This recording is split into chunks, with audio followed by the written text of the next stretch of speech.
Question. A resistance takes 20 minutes to boil a given amount of water. A resistance takes 20 minutes to boil a given amount of water. Full stop. How much resistance may be added in order to boil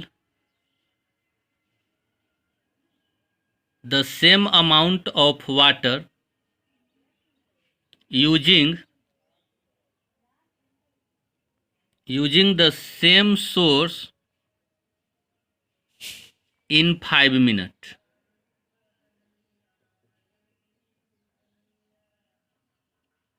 तो R2 है final resistance, R1 है 20 minute वाला resistance. तो overall इसका answer हो जाएगा R1/3। R1 क्या है? 20 मिनट, जो वाटर को बॉयल करने में 20 मिनट टाइम लेता है वो है R1। तो R2 हो गया फाइनल रेसिस्टेंस। तो फाइनल रेसिस्टेंस जो होगा वो R1/3 होगा। अब अगला क्वेश्चन देखते हैं। When key is open, water boil in 20 minute. ये फिगर है ऊपर में। When key is closed, water boils in 5 minutes. Find the relation between R1 and R2। यहाँ पे देखो ये फिगर है, वोल्टेज भी है, मतलब कनेक्टेड है, R1 है और R2 है। यहाँ पे एक की ओपन है और फिर की को क्लोज कर दिया जाता है। तो सॉल्यूशन में की के इज ओपन, तो की को ओपन करेंगे तो ओपन करेंगे मतलब खुला रहेगा, तो हो जाएगा R1 इक्वल टू KT1। यहाँ R हो गया है, इसको R1 कर लो।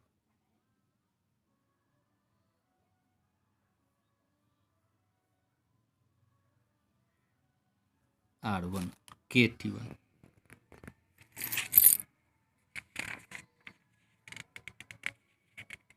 की इज क्लोज, वाई मान लिया, मतलब R2 इसको लिखो, तो R2 इक्वल टू KT2 और यहाँ से आप सिंप्लीफाई कर लो तो R1 इक्वल टू R/3, क्योंकि ऊपर वाला ही क्वेश्चन था।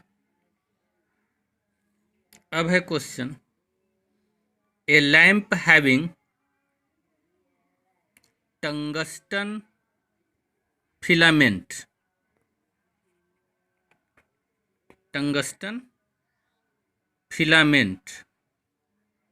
consumed 5 watt when the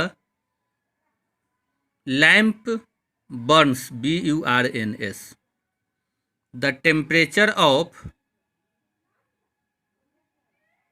this filament 2500 degree C, यानी 2500 degree C। Full stop. Calculate the power consumed the moment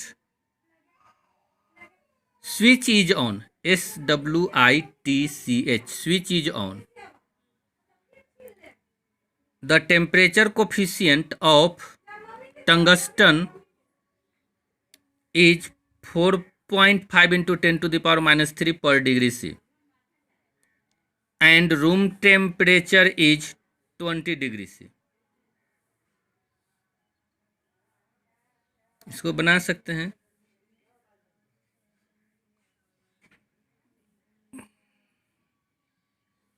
इसमें यहाँ से आंसर हो जाएगा ये P0 equal to PT1 plus alpha t. PT है 50 वाट, अल्फा गिवन है, और T इज टेम्परेचर, तो 2500 minus 20 is room temperature. Calculate कर देंगे तो 608 यानी 608 वाट हो जाएगा। अगला क्वेश्चन है, in the above question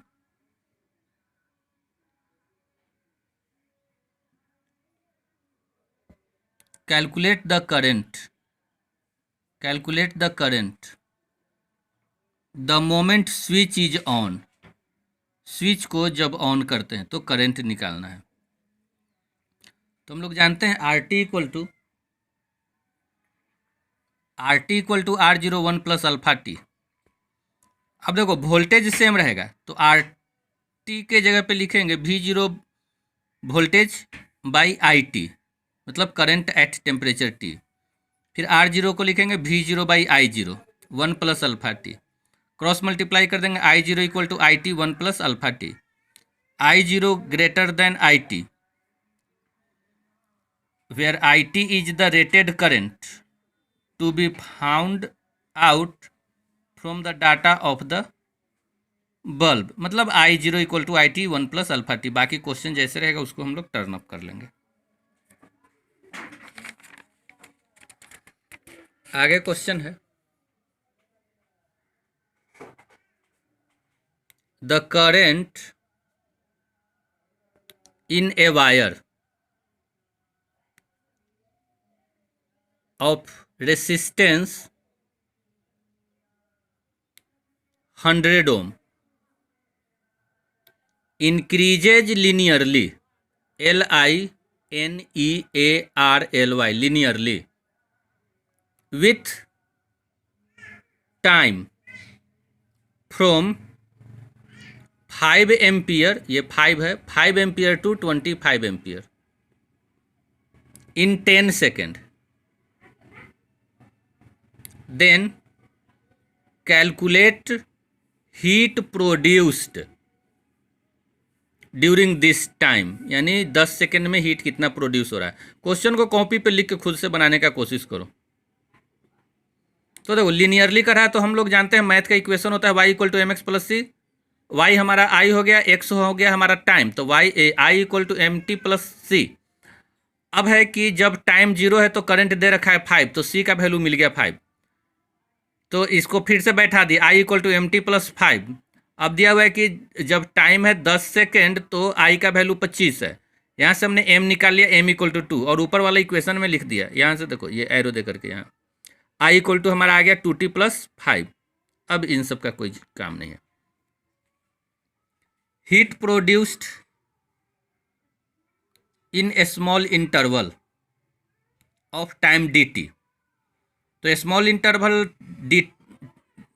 interval of time dt में हीट भी dH प्रोड्यूस होगा, कम प्रोड्यूस होगा।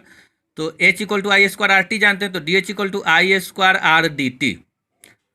I हमारा पता है 2t प्लस 5 या 5 plus 2t, both are same. R dt हो गया। Total heat produced H equal to R तो कांस्टेंट है, यहाँ पे कांस्टेंट रखेंगे तो बाहर हो गया आई स्क्वायर dt, तो रख दिया यहाँ वैल्यू 0 से 10। इसको सोल्व कर देंगे, मतलब इंटीग्रेट कर देंगे तो ये आ जाएगा 15,000 जूल, यानी कि 15 किलो जूल। अगला क्वेश्चन देखेंगे,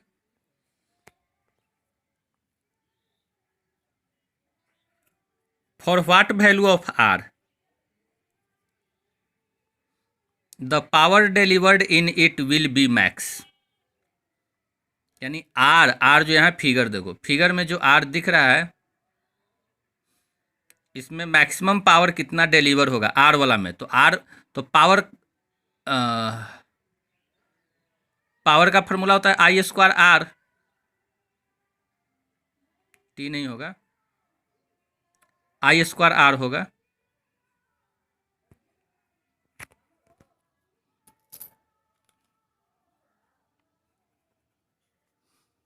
आई स्क्वायर आर। करंट डिस्ट्रीब्यूशन देख लो। तो यहाँ पे देखो, ध्यान दो,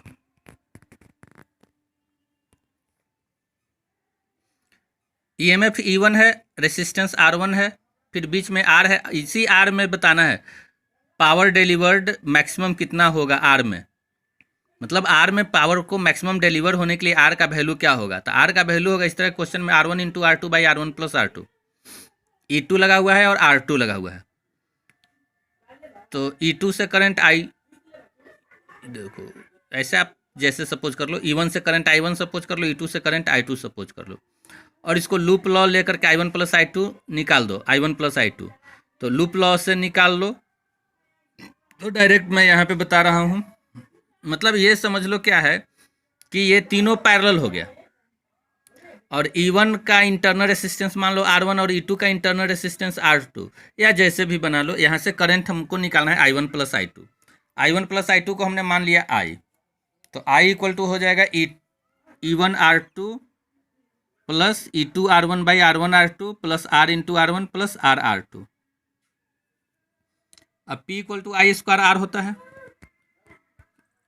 तो यहाँ पे P equal to I square R, that means कि R का वैल्यू, ये I का वैल्यू, R तो यहाँ है ही दिया हुआ, क्योंकि उसी R में हमको पावर निकालना है, तो I का वैल्यू यहाँ से रख दिया।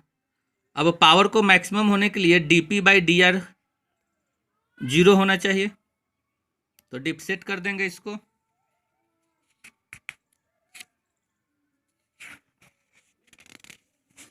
मैथ आता है तो ठीक है।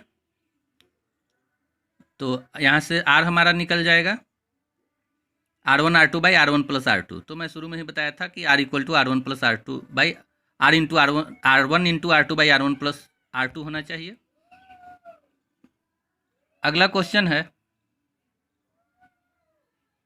इफ द एफिशिएंसी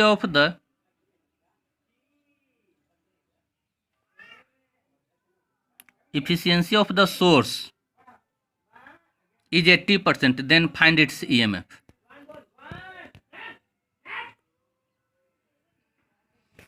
अगला क्वेश्चन है, two identical bulbs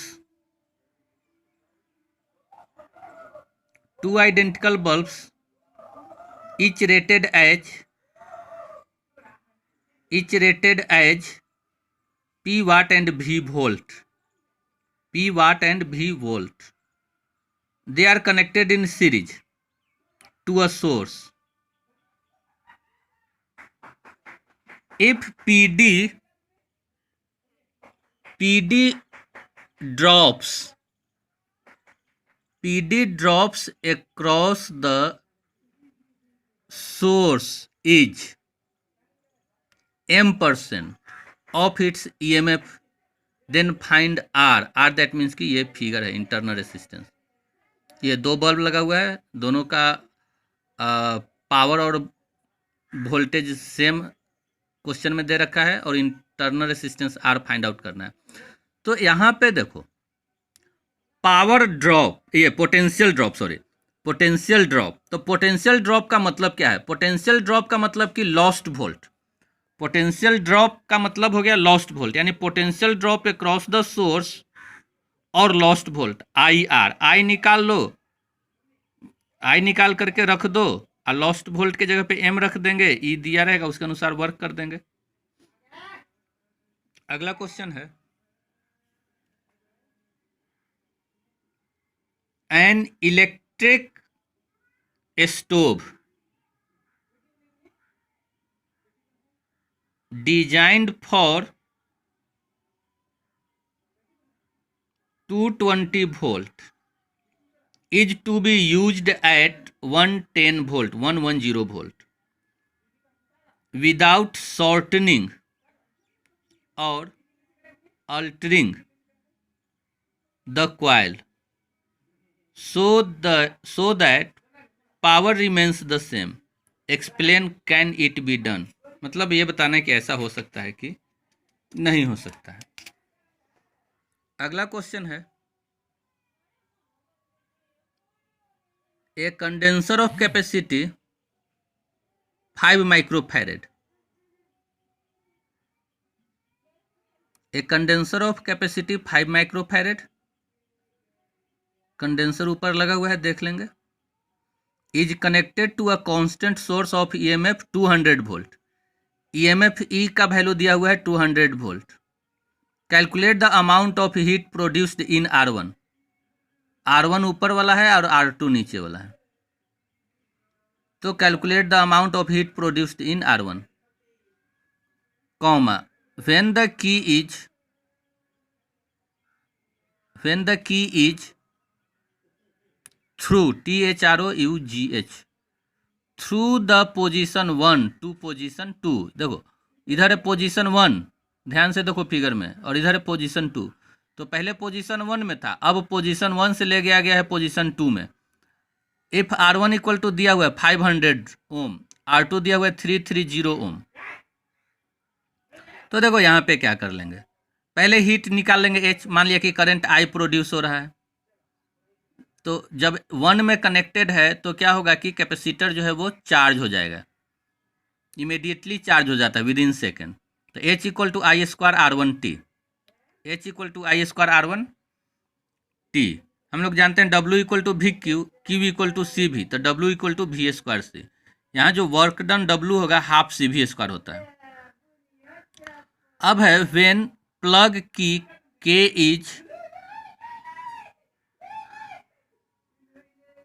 is connected with 1 then energy stored half C into E square, C into E square, क्योंकि E है तो C V स्क्वायर होता है, हाफ सी वी स्क्वायर, तो यहाँ हो जाएगा हाफ सी E स्क्वायर। अब करा when key K is thrown to position 2, मतलब पोजीशन 1 से अब पोजीशन 2 चला गया। तो देखो पोजीशन 1 से पोजीशन 2 चला जाएगा, तो अब काम कौन करेगा, बैटरी का काम कैपेसिटर करेगा, यानी बैटरी का भी यहाँ पे कोई रोल नहीं है। अब कैपेसिटर जो चार्ज हो गया था वही सप्लाई करेगा करंट। तो when key K is thrown the position 2, heat produced in resistance R1, R1 में जो हीट प्रोड्यूस होगा H1 equal to I square R1, heat produced in R2 H2 equal to I square R2। तो total heat जो produce होगा H I square R1 plus R2, जो half C E square के बराबर है, जितना कि वो खुद चार्ज हो चुका है। अब H बाई H1 कर लेंगे। H हमारा है आई स्क्वायर R1 प्लस R2 और H1 है आई स्क्वायर R1, दोनों को सिंप्लीफाई कर लेंगे R1 plus R2 by R1। H हो जाएगा half C E square, H की जगह पे हाफ सी ई स्क्वायर रख देंगे और यहाँ से H1 निकाल लेंगे। नेक्स्ट क्वेश्चन है, there are 2 bulbs rated as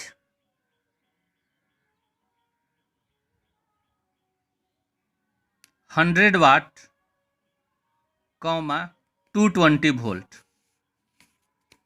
and जो दूसरा बल्ब है 25 watt, 220 volt, they are connected in series में कनेक्ट किया गया 440 volt. Which bulbs is fuse, तो दोनों में से कौन सा बल्ब फ्यूज होगा। तो देखो यहाँ पे ये फिगर है, डायग्राम है, 440 वोल्ट से कनेक्ट कर दिया गया, एक 100 वाट वाला है और एक 25 वाट वाला है, दोनों पे वोल्टेज है 220।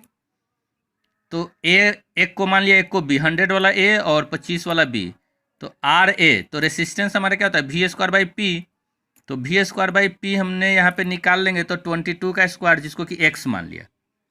आर बी इसी तरह से निकाल लेंगे, तो ऊपर में बच जाएगा 4, कैंसिल करेंगे 25 से 100 को, तो और 22 का स्क्वायर को एक्स मान लिया है, तो 4x हो जाएगा। इसे ईजी हो जाता है कैलकुलेशन। तो टोटल रेसिस्टेंस सीरीज में है तो जोड़ देंगे x प्लस 4x यानी 5x, तो करंट, तो total voltage by total resistance यानी 440 बाई 5x। अब यहाँ से PD across bulb A, PD across bulb A का PD निकालेंगे, तो V equal to I R A, तो I तो सेम ही है दोनों में, RAX था तो 88 वोल्ट हो जाएगा। PD अक्रॉस बल्ब B में PD कितना हो जाएगा, I इंटू आर बी, तो 88 इंटू 4 हो जाएगा, क्योंकि 4 टाइम्स रेसिस्टेंस है, तो 88 इंटू 4 करेंगे तो कितना हो जाएगा 352 वोल्ट। और 352 वोल्ट है और बना हुआ है 220 वोल्ट पे, तो यानी बी जो बल्ब है ये फ्यूज कर जाएगा।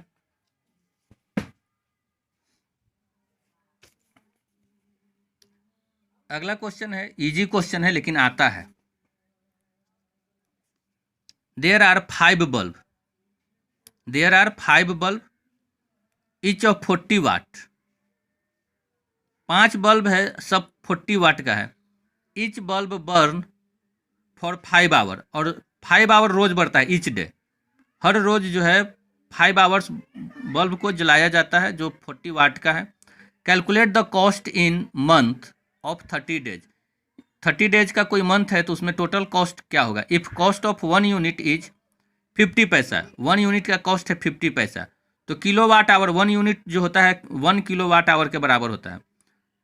तो निकाल लेंगे, मतलब टोटल वाट हमारा कितना हो जाएगा, 40 इंटू 5 बल्ब है तो 40 इंटू 5, पर डे 5 और 30 डेज तक, तो टोटल जो वाट हो जाएगा 40 इंटू 5, आवर्स हो जाएगा 5 इंटू 30, और 1000 से डिवाइड कर देंगे क्योंकि किलो में कन्वर्ट करना है, तो आपका आंसर हो जाएगा 15, यानी 15 रुपीज़ मंथली, यानी रुपीज़ 15 ओनली।